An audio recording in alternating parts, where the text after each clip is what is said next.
They ensure that all regions in the country have access to commercial media, and they provide the vital information for all the help the public can get for the government's policy. So is it purely for domestic or also for international purposes?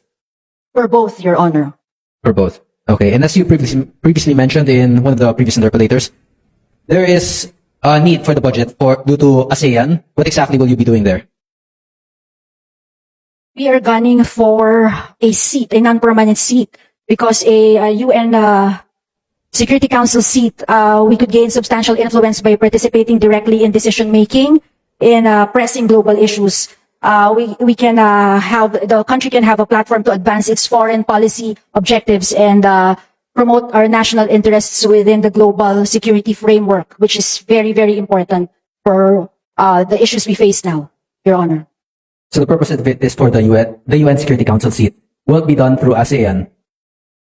No, magkaiba yun, Your Honor. Of course, we will use the ASEAN, of course, to put us in a good light, in a way, to justify. Of course, if we are put in a good light, it is a form of like a public relations, so we can showcase to the world why we should be nominated and elected for a seat in the UN Council, Your Honor.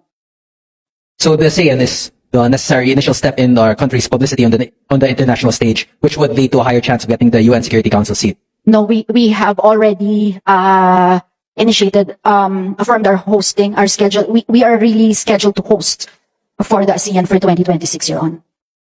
And on what basis are you stating that hosting the ASEAN would increase our chances of getting a UN Security Council seat? Sorry, Your Honor, can you repeat your question? On what basis are you assuming that hosting the ASEAN and providing a successful event for the ASEAN will increase our chances of getting a UN Security Council seat? There's no assurance, complete assurance, Your Honor, if that is what you are asking. The ASEAN next year is a different one than for our bid for the UN Security Council seat. We are just putting our country in a good light, of course. Hindi naman po maganda na hindi rin po tayo being the host of the ASEAN in May. Hindi rin po maganda na hindi naman po natin ilalagay ang sariling atin in the best possible light. Oh, Your Honor. Okay, but my question still remains, is the budget for the ASEAN or for the purpose of securing a UN Security Council seat? Your Honor, it's mostly ASEAN po. Sa ASEAN po, yung budget po ng PCO, Your Honor. So the potential of securing a Security Council seat is only speculation, it's only a bonus if ever we were to succeed. Magkakasama po sila. Of course, again, it's no guarantee. Bid lang po natin yun sa yung UN Security Council non-permanent seat, Your Honor. But if there is a direct correlation, or if you're unsure if there's a direct correlation to our success in the ASEAN to the UN Security Council seat, then you're just basing it purely on speculation. You cannot base such a large budget of 2.7 billion on speculation whether or not we would get the UN Security Council seat.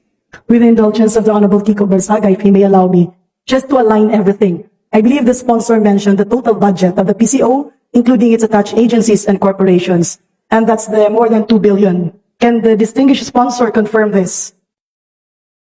Can the distinguished sponsor confirm it? It's the total budget of the PCO, including attached agencies and corporations. Yes, yes, Your Honor. Yes. However, incorporated in the budget, as the concern of the Honorable Barsagas has stated earlier, is a budget for the ASEAN. Does this mean that the Philippines is hosting ASEAN meetings and gathering? Yes, Your Honor. We have 167 clusters of meetings for the ASEAN. Okay, so and for that, just to clarify the Honorable Barsaga's question, how much within the budget of the PCO will be allocated for the ASEAN?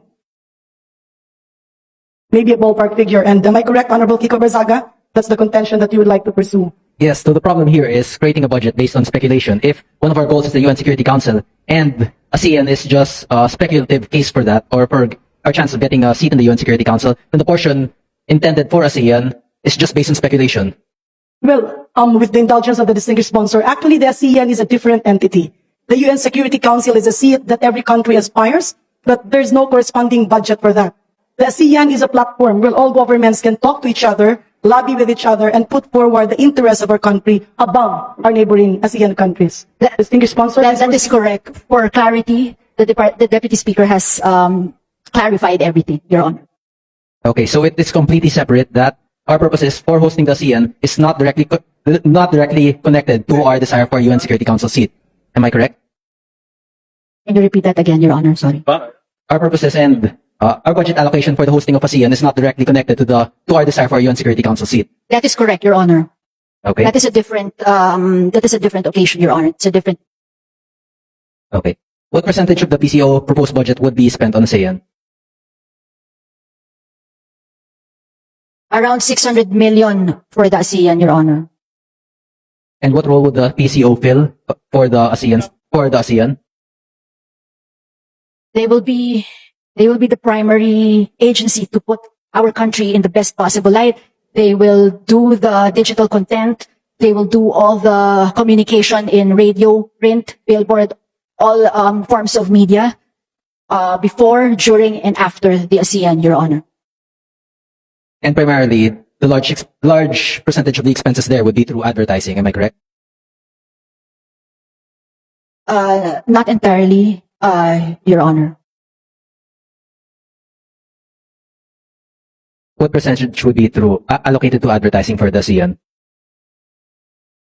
With due courtesy to the Honorable Barzaga, maybe the distinguished sponsor can explain that this budget encompasses all the trainings, meetings, the representations, as well as how our country will package, how PCO will package our country and position it against our neighboring. Yes, Your Honor. We will have all kinds of meetings, clustered meetings, and it will really entail a lot of expenses, professional services. We have our representation expenses. International media will come in. International media centers will be put up, so that will constitute the bulk of all that expense, Your Honor. Nahihirapan ang Presidential Communications Office PCO sa gitna ng issue laban kay Representative Kiko Barzaga matapos siyang questionin ukol sa budget at performance ng ahensya. Uminit lalo ang diskusyon, kaya't agad namang sumalo si Representative Garin para ipagtanggol ang PCO at iayos ang takbo ng pagdinig.